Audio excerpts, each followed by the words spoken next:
میرے محترم بزرگوں اور دوستوں، اللہ تبارک و تعالیٰ نے قرآن کریم کی سورہ حجرات میں فرمایا ہے کہ ایمان والو، اگر تمہارے پاس کوئی گنہگار آدمی، کوئی غیر معتبر آدمی خبر لے کے آئے تو تم اس کی تحقیق کر لو کہ یہ خبر سچی ہے یا نہیں، کہ کہیں ایسا نہ ہو کہ تم اس کی وجہ سے کسی کو نقصان پہنچا دو اور بعد میں تمہیں شرمندگی ہو۔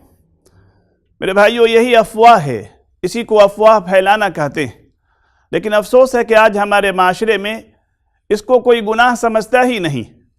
ایک خبر کہیں سے آئی، بغیر تحقیق کے اس کو آگے بڑھا دیا۔ موبائل پر ایک میسیج آیا، بغیر تحقیق کے سینکڑوں لوگوں کو بھیج دیا۔ بلکہ بعض لوگ تو اس خبر میں مرچ مسالہ لگا کر اس کو چٹپٹا بنا کر دلچسپ بنا دیتے ہیں، بنانے کو اپنا کمال سمجھتے۔ یاد رکھیے کہ یہ افواہ پھیلانا، بغیر تحقیق کے کسی خبر کو آگے بڑھا دینا، یہ گناہ ہے۔ اللہ تبارک و تعالیٰ نے قرآن کریم میں اس سے منع فرمایا ہے، اور آج کل ہمارا معاشرہ اس گناہ میں ڈوبا ہوا ہے، خاص کہ نئی نسل جن کے پاس اسمارٹ فون ہوتا ہے کہ وہ میسیج کے ذریعے اس گناہ کا ارتکاب کرتے ہیں۔ اللہ کے رسول صلی اللہ علیہ وسلم نے ایسے لوگوں کو جھوٹے ہونے کا سرٹیفکیٹ دیا ہے۔ اللہ کے رسول نے فرمایا کہ ایک شخص کے جھوٹا ہونے کے لیے یہی کافی ہے کہ وہ ہر سنی ہوئی بات کو بیان کر دے۔